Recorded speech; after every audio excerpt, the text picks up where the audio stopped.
할렐루야. 11월 첫 주가 되었습니다.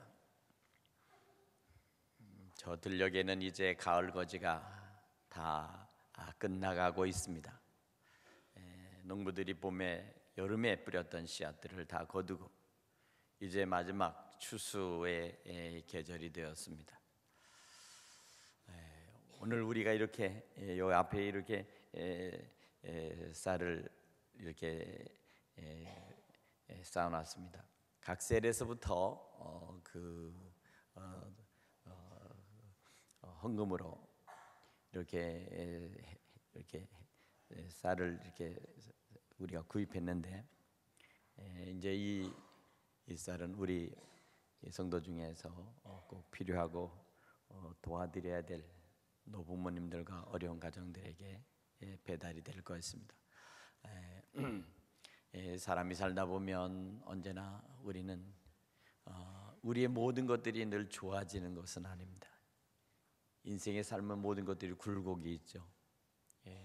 좋은 날이 있는가 하면 어려운 때가 있고, 어렵고 고난과 시련이 있으면 또 참고 견디고 인내하면 또 좋은 세월을 맞이하게 됩니다. 이와 같은 것이 우리 삶 속에서 반복됩니다. 그러나 때로는 정말 어렵고 어려운데 더 어려워지고 더 어려워져서 하는 그러한 분들도 계십니다. 그렇기 때문에 마땅히 우리가 그런 분들은 도와야 되고 또 잘 섬겨드려야 힘을 얻습니다.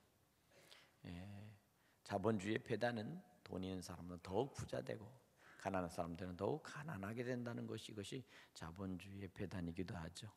무한 경쟁, 무한적인 어떤 그러한 이익의 추구가 오늘 이 사회를 그렇게 만듭니다.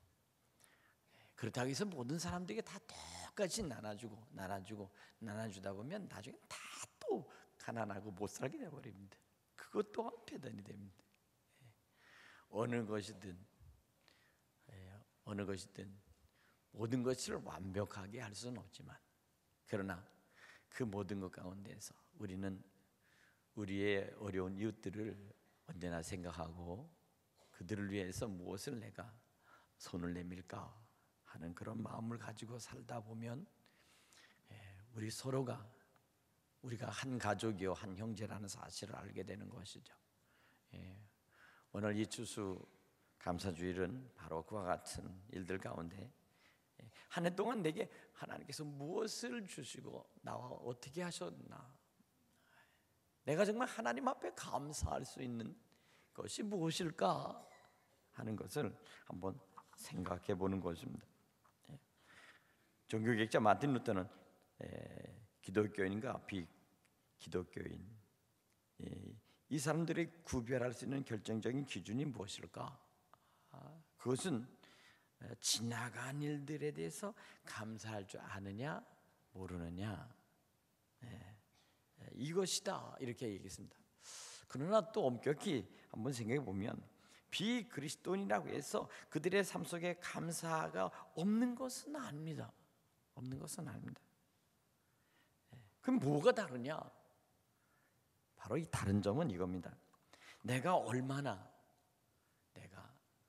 나의 삶에 있어서 모든 일들 가운데 내가 감사할 수 있는 것들을 내가 찾을 때 그 감사의 대상이 바로 하나님이신가 아닌가, 여기서 구분이 난다는 것입니다.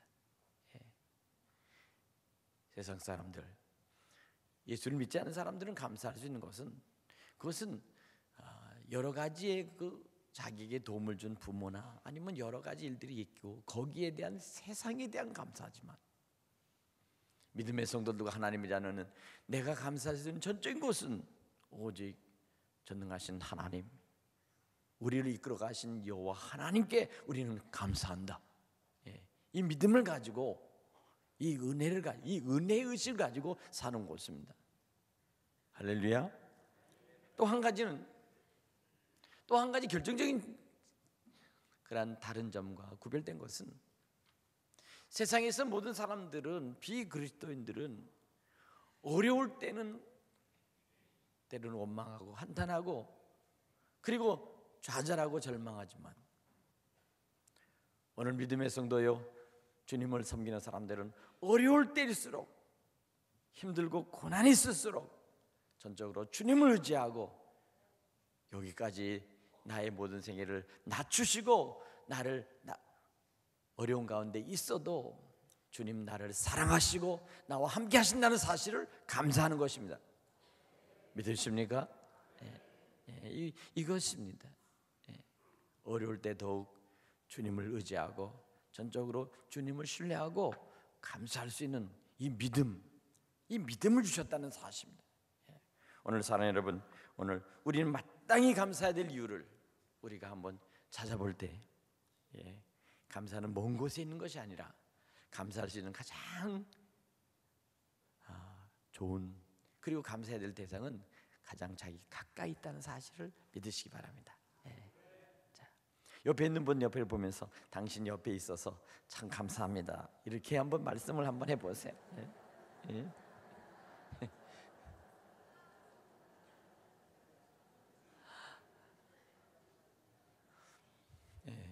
그렇게 바라보면서 째려보지 마시고, 그렇습니다. 사실 엄밀히 말하면요, 미움의 대상도 감사의 대상입니다. 왜 그런지 아세요? 미워한다는 그 자체가 사랑에 대한 증거입니다. 사랑하지 않으면 미워할 필요도 없습니다. 제가 가끔 그러잖아요. 저 미국에 있는 그런 제임스가 나하고 무슨 상관이 있느냐? 내가 그 사람 미워할 필요 없죠. 일본에 있는 저 야마모토가 나하고 무슨 상관이 있습니까? 나와 상관도 없고 나에 관심도 없는 사람은 굳이 미워할 필요도 없고, 그리고 그들을 관심을 둘 필요도 없습니다.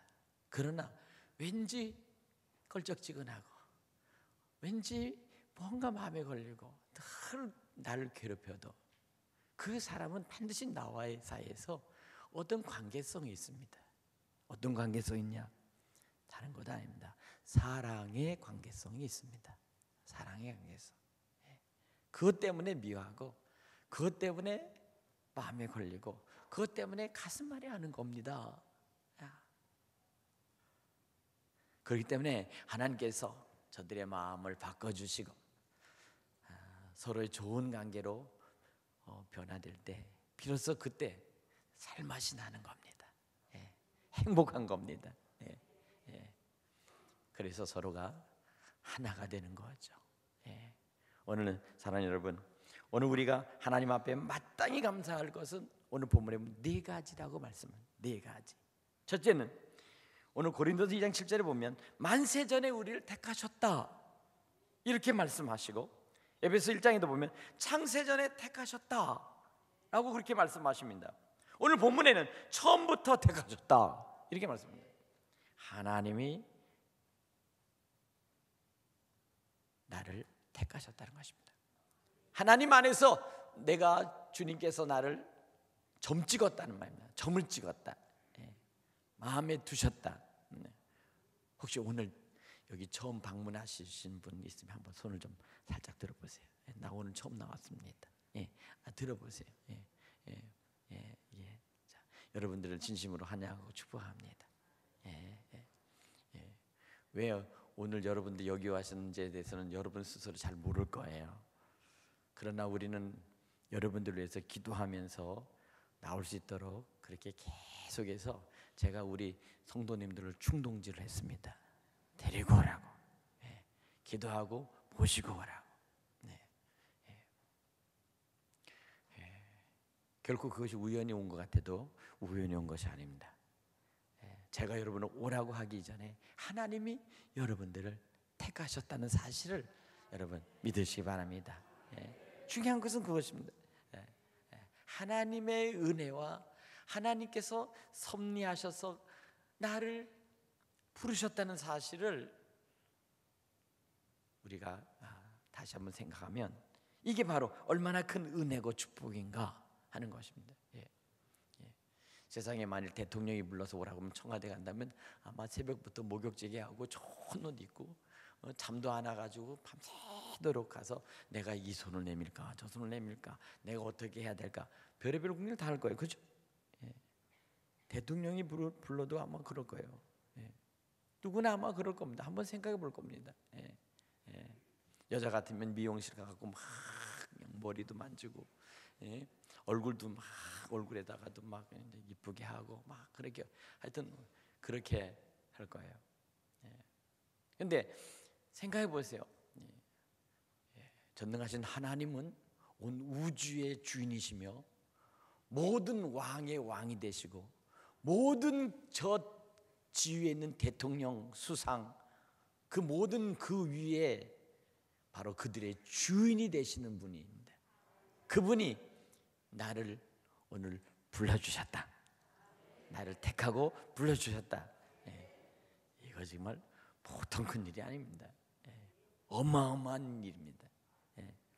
내 생에 이와 같은 하나님의 축복이 나에게 임했다는 사실을 만약 여러분 깨달으신다면, 내가 선택됐다라는 그 사실을 깨달으신다면 아마 오늘이 바로 여러분에게 가장 기억이 남을 줄로 믿습니다. 할렐루야. 자, 우리가 마땅히 하나님 앞에 감사할 수 있는 첫 번째 것은 우리를 선택하시고 우리를 기억하시며 우리와 함께 하실 것을 약속하셨다는 사실을 믿으시기 바랍니다. 두 번째 우리가 감사할 것은 오늘 여기 보면 거룩하게 해주셨기 때문입니다. 거룩하게 해주셨기 때문이다. 오늘 여기 보니까 성령의 거룩하심과 라는 말을 했습니다. 내가 아무리 내가 나를 깨끗하게 하고 내가 좀 더 나아지려고 애를 써도 사실 우리는 거룩해질 수가 없습니다. 우리 마음속에 제일 먼저 거룩해지려면 첫째는 내가 정직해져야 합니다. 사람 앞에 정직할 뿐만 아니라 또한 하나님 앞에 정직해야 되는데 대체적으로 사람들 앞에는 그렇게 정직하지 못합니다. 기회가 되면 사람들을 속입니다. 때로는 부모도 속여 먹습니다. 저도 우리 부모 많이 속였습니다. 학교 다닐 때 뭐 돈 타내려고 별별 거짓말을 다 하고 돈을 달라고 해서 돈을 많이 갖다 쓴 적도 있습니다. 저도 그렇습니다. 사실 엄밀히 말하면 사람이 정직하고 깨끗하게 그렇게 잘 자라는 사람이 개 중에 있어요. 부모님 말씀 잘 순종하고 뭐든지 모범적으로 크는 아이가 있습니다. 근데 저는 그렇지는 못했습니다. 그래서 늘 제가 하나님 앞에 회개를 많이 했습니다. 목사 되는 후에 더 많이 했습니다. 나 같은 사람은 어떻게 하나님 목사로 택하셔서 이렇게 목회를 하면서 이렇게 나를 갖다가 회개 기도를 많이 시켜 하셨나 기도했습니다.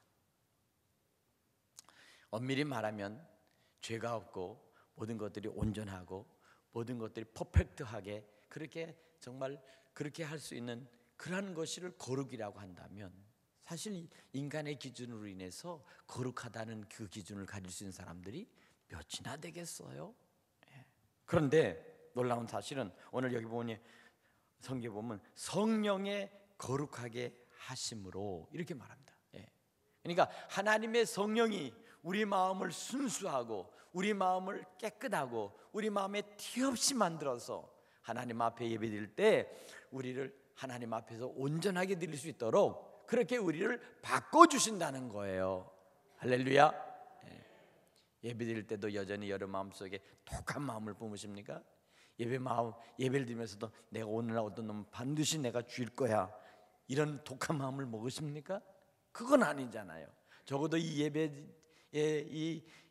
예배당에 들어와서 하나님의 전에 있을 때는 나는 먼저 하나님 앞에서 내가 어떻게 하면 성결하고 내가 어떻게 하면 깨끗하고 내가 어떻게 하면 온전하게 예배를 드릴 수 있을까? 인간의 순수한 마음과 그리고 내 안에 정결한 마음을 가지고 그렇게 하나님을 높이며 예배할 수 있을까? 이 마음을 주시는 분이 바로 성령님이심을 믿으시기 바랍니다. 할렐루야. 오늘 이와 같이 오늘 여러분들에게 구원을 주시는 분은 성령이심을 걸 믿으시기 바랍니다. 사람이 이와 같은 것을 할 때 비로소 우리 안에 믿어지는 믿음이 있을 줄로 믿습니다. 사도 바울은 로마서 7장 23절에 말씀합니다. 내 속사람으로는 하나님 법을 즐거워하되 내 지체 속에 또 다른 법이 나의 마음의 법과 싸워 내 지체 속에 있는 죄의 법 아래 나를 사로잡아 오는도다.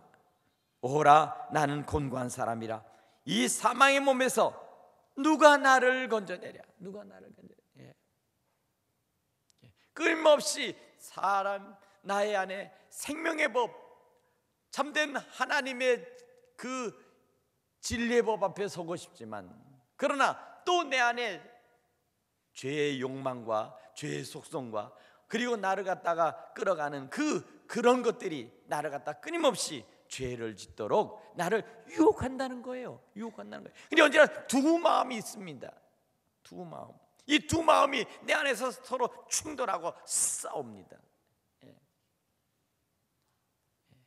그러면 우리가 어떻게 해야 되는가? 성령의 법이 이길 때는 내가 하나님 안에서 바로 살고 정직하게 살고 진실하게 살려고 노력하지만 내 안에는 죄의 법이 나를 사로잡을 때는 그때는 난 내 육신의 정욕과 안목의 정욕과 이생의 자랑으로 살고 싶은 속에서 세상 속에서 나는 내가 하고 싶은 대로 캐세라 세라 될 때라 되라 뭐 이런 식으로 사는 거죠.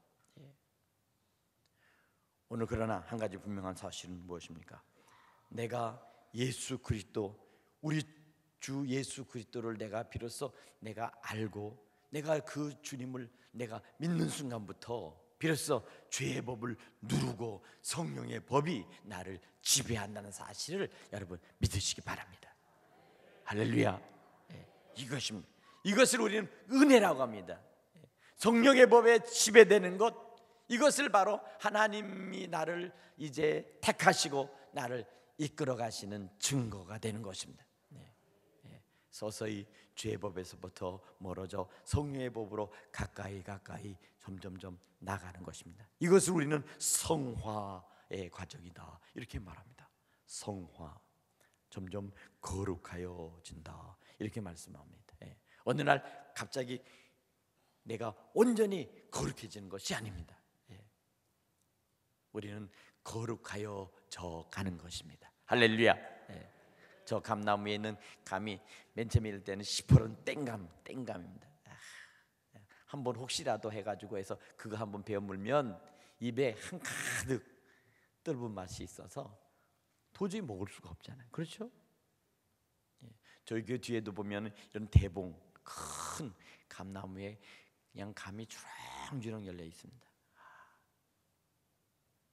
가을이 되니까 점점 익어갑니다. 점점 익어갑니다. 이제 빨갛게 익어갑니다. 익어가는 것입니다. 비로소 제 모습을 갖추는 것입니다. 온전히 익은 그것이 제 모습입니다. 그것처럼 우리는 세상 속에 살아가면서 온갖 죄악과 세상의 유혹과 세상에서 우리를 끌어가려는 여러 가지 모든 현상 속에서 우리가 휘돌아다녀도 비로소 주님을 만나는 순간 비로소 우리는 이제 참다운 사람, 참다운 모습으로 우리를 변화시켜 가신다는 사실을 여러분 믿으시기 바랍니다. 이것입니다. 왜냐하면 성령의 거룩하심으로 우리를 새롭게 바꿔가시기 때문입니다. 세 번째로 사도 바울에는 진리를 믿음으로 구원을 얻게 하셨다고 말씀합니다. 여기서 우리가 하는 겁니다. 믿음으로 구원을 얻게 하신다. 믿음으로. 오늘 이 시간 여러분 제가 말씀드린 이 말씀을 여러분 믿으시면 여러분들은 구원을 얻게 될 것입니다. 성경에 보면 내가 어떻게 거룩해질 것인가? 성경이 이렇게 말씀합니다. 말씀과 기도로 거룩해지니라 그랬어요. 오늘 이 시간 여러분들이 말씀을 듣고 이 시간 여러분들이 주님 앞에 기도할 때 여러분들은 이미 하나님의 성령으로 여러분들은 온전히 거룩해진다는 것입니다. 또한 그 말씀을 들을 때 그 말씀 속에서 내 안에 믿음의 역사가 나타나고 내가 믿어야 되겠다라고 하는 그러한 의지의 결단도 내가 주님 앞에 결단하지만, 그러나 성령께서는 여러분의 마음속에 내가 믿어야겠다라고 그렇게 마음을 먹으면 인격적으로 성령께서 여러분을 찾아오셔서 여러분들을 믿어지게 할 수 있도록 능력을 주십니다. 믿어지는 믿음입니다. 믿어지는 믿음입니다. 오늘 여러분 안에 그 믿음이 있어지기를 간절히 축원합니다. 오늘 그렇습니다. 마지막으로 우리에게 주실 말씀은 사도 바울께서 16절에 우리를 사랑하시고 영원한 위로와 좋은 소망으로 은혜를 주신 하나님이라고 말합니다. 여기서 우리를 사랑하실 뿐만 아니라 영원한 위로와 좋은 소망, 다시 말해 꿈을 주시는 것입니다. 꿈, 희망을 주시는 것입니다. 오늘 시대에 우리에게 점점 희망이 없고 점점 꿈이 없어지는 이 때에 저는 우리 모든 성도들에게 꿈과 그리고 여러분에게 희망이 있어지기를 간절히 축복합니다. 내일의 희망이 있고 내일의 꿈이 있는 사람은 오늘 아무리 어렵고 힘들어도 좌절하지 않습니다. 왜냐하면 우리에게는 꿈이 있기 때문입니다. 하나님께서는 우리에게 꿈의 사닥다리를 주십니다. 성경에 보면 야곱이라는 인물이 있는데 아버지를 속여서 아버지의 축복권도 빼앗고 형을 속이고 형에게서 형의 장자권도 빼앗아 버렸습니다. 그러나 결국 그것이 모든 것들이 다 들통나자 결국 형이 자기 아우인 야곱을 죽이려고 이를 부득부득하니까 그의 어머니 리브가라는 여인이 내가 어찌 한 번에 두 자식을 잃어버리겠는가. 형이 아우를 죽이면 이미 가인이 아벨이라고 하는 동생을 죽인 이 성경의 역사가 있습니다. 형이 아우를 미워하고 그 아우를 갖다가 들판에서 돌로 쳐 죽였습니다. 이게 가인과 아벨입니다. 이런 역사가 있습니다. 그러니 형이 아우를 언제든지 죽일 수 있다는 사실을 알고 있었어요. 그래 어떡하냐? 그러니까 너는 삼촌네 집으로 도망가라, 거기서 가서 살아라 하면서 야곱에게 그렇게 이야기하고서 삼촌 라반의 집으로, 오빠의 집으로 그를 피신시킵니다. 그가 도망가다가 밤이 되었습니다. 그가 그 산 골짜기에서 잠을 자는데 꿈을 꿉니다. 그런데 놀랍게도 봅니까? 그 꿈에 보니까 사닥다리가 이 땅에서부터 하늘로 쭉 올라가서 서는데 보니까 천사들이 올라가고 내려가는데 보니까 여기 사닥다리, 웬 이 사닥다리에 있을까 하고 거기 그 사닥다리를 찾아보는 순간에 그 꼭대기에 놀랍게도 만군의 하나님이신 야훼 하나님이 거기서 계시면서 그를 내려다보고 계셨습니다. 야곱을 내려보고 여기가 하나님의 집이 하나님의 전이구나 하면서 거기서 하나님을 만나게 됩니다. 하나님 만나게 됩니다. 그러면서 내가 너를 다시 이곳 네 고향 네 집으로 다시 돌아오게 하고 내가 너와 너의 자녀들에게 이 가나안의 경지 이 모든 것을 너와 너의 후손에게 주리라 약속하십니다. 약속의 하나님입니다. 하나님의 약속을 받습니다. 오늘 이 자리에 처음 나오신 분들에게 하나님의 약속의 사닥다리, 이 꿈의 사닥다리를 오늘 여러분 밤에 가서 꿈꾸시기를 바랍니다.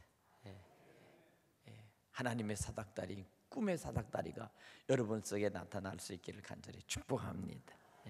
그와 같이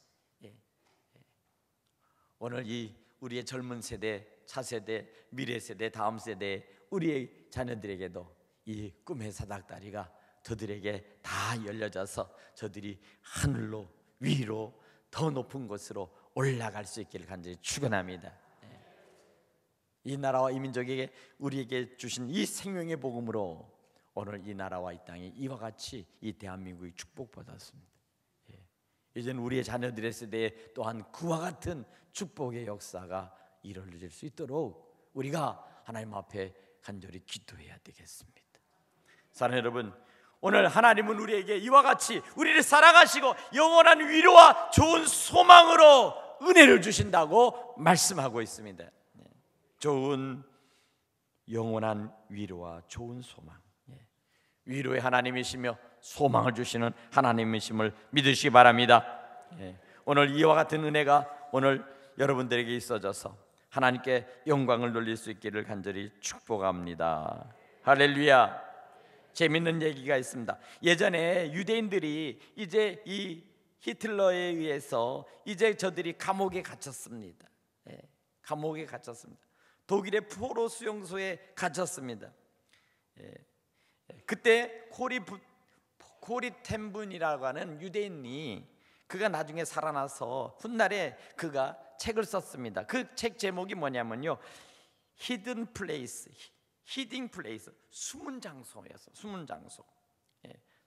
다시 말하면 그겁니다. 그들이 그들의 포용소에 끌려 들어가서 그들이 자는데 거기는 추운 잠자리야. 그리고 이루 말할 수 없이 끌려가서 고문당하고 그리고 거기서는 굶주렸습니다. 그런데 그 수용소에서 가장 견디기 힘든 것이 뭐냐면, 가장 견디기 힘든 것이 사실은요, 그 수용소 안에 사람들이 같이 있다 보니까 벼룩이 생겨서 그 벼룩 때문에 사람들이 견딜 수가 없어요.